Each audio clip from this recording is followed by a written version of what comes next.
Good evening. Bonsoir. Tonight, the scripture passages Les passages d'écriture de ce soir, par exemple, toutes les fois que vous avez fait ces choses à l'un de ces plus petits de mes frères, c'est à moi que vous les avez faites. Et souvenez-vous en toutes choses des pauvres et des nécessiteux, prennent un sens nouveau lorsque nous analysons les points saillants de nos récents efforts humanitaires de l'année dernière.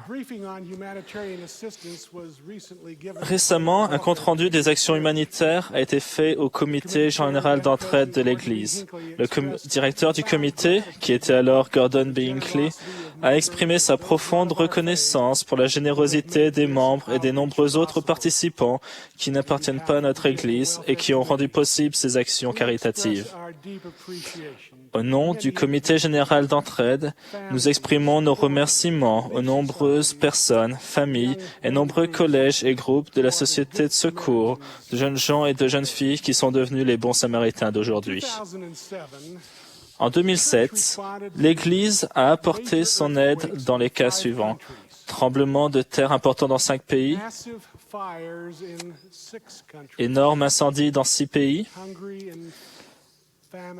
la faim et la famine dans 18 pays, et des inondations et de graves tempêtes dans 34 pays. Au total, l'Église et ses membres ont réagi à 170 majeurs événements dans 152 pays, près d'un événement tous les 2 jours pendant toute l'année. Cette année était chargée, avec de nombreuses occasions de servir son prochain. Outre les réactions aux catastrophes naturelles, des milliers d'autres actions ont été entreprises pendant l'année pour résoudre des problèmes urgents de santé publique. Plus d'1 million de personnes ont bénéficié de projets d'alimentation en eau potable parrainés par l'Église dans 25 pays. Plus de 60 500 personnes ont reçu des fauteuils roulants dans 60 pays.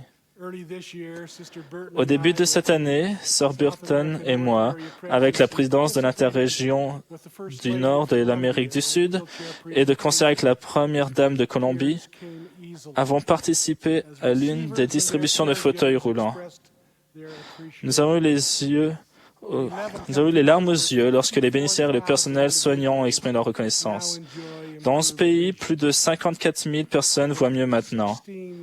Plus de 16 500 professionnels de la santé ont reçu une formation de réanimation néonatale. À leur tour, ils en formeront beaucoup d'autres.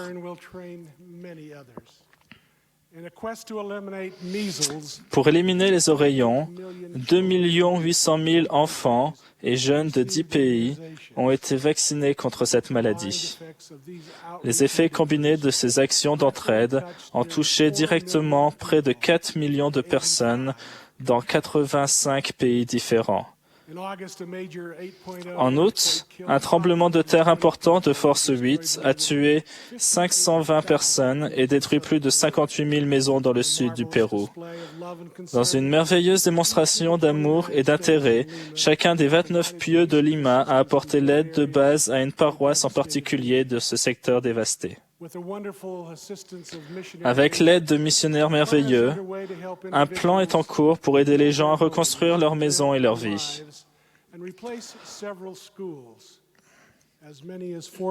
En tout cas, 400 maisons seront reconstruites et les gens, leurs amis et les familles feront une grande partie des travaux. La supervision, la coordination et la formation sont sous la direction de missionnaires remarquables, frères et sœurs lettons. Vers la fin de l'année, une combinaison de temps sec et de grands vents ont provoqué une série d'incendies de forêt dans le sud de la Californie qui ont forcé plus d'1 million de personnes à quitter leurs maisons. 1500 maisons au moins ont été détruites. L'Église a réagi en fournissant des nécessaires de nettoyage, des couvertures, des trousses de toilettes et de la nourriture. Pour le programme des mains serviables, plus de 5000 membres et missionnaires de l'Église ont nettoyé, préparé des repas, réconforté et témoigné de l'attention pour les personnes dans le besoin. Pour exprimer sa reconnaissance, une personne a dit « Veuillez transmettre un grand merci à tous les saints des derniers jours qui ont travaillé très dur dans mon quartier. Les Mormons étaient constamment présents avec des repas, des marques d'affection, des prières et de l'aide pour préparer et dégager nos biens. Ils ont remonté le moral aux habitants de ma ville, consolé les gens et réparé les maisons dans les collines de San Diego. Réfléchissant à cette expérience, un président de Pew a dit « L'un des projets consistait à aider à nettoyer les abords de l'église baptiste locale. Nous y avons affecté 25 jeunes. Les baptistes ont dit qu'ils auraient beaucoup de beignets et de café pour nous. Nous leur avons dit que le café s'éventrait, mais que nos jeunes pouvaient avaler autant de beignets qu'on pourrait leur en fournir. De fortes pluies ont entraîné des inondations dans les États du Midwest, en Oregon et dans l'État de Washington l'année dernière. Des bénévoles accompagnés de fournitures provenant du magasin de l'évêque sont venus pour aider les nécessiteux. Quand les représentants de l'église de Findlay, en Ohio, ont remis un don à la Croix-Rouge locale, une passante les a vus dans leur maillot jaune de main serviable mormone. Elle est rentrée et a brandi son téléphone portable, appareil photo, avec une photo de 4 participants du programme des mains serviables et s'est exclamée « Ils viennent de sauver ma maison ». Puis elle a embrassé tout le monde. Une cargaison de nourriture a été livrée à une banque alimentaire de la région. À son arrivée, le directeur est l'air étonné et a dit « Comment avez-vous su ? Je viens de donner mon dernier pain et j'avais prévu de fermer boutique. Comment l'avez-vous su ?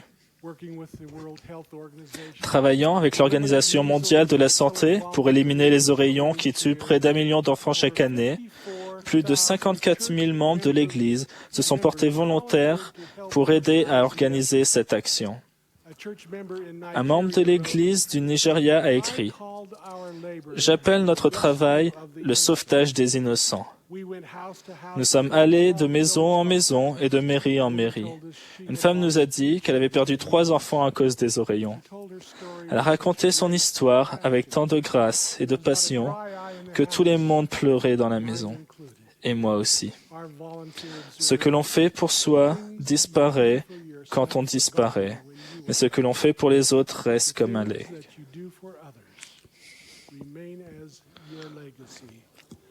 Notre effort mené depuis 4 ans pour aider les personnes accablées par un raz-de-marée en Indonésie et dans le sud de l'Asie s'est aussi poursuivi. Des fonds ont été fournis pour aider à la reconstruction de 902 maisons, de 3 centres municipaux et de 24 réseaux d'alimentation en eau et de 2 dispensaires. Un dirigeant civique a dit « Les habitants sont heureux et reconnaissants d'avoir un centre municipal. C'est un endroit où nous pouvons prier et instruire les enfants. Nous prions Dieu d'accorder les bénédictions et la réussite à l'Église à l'avenir. Merci. »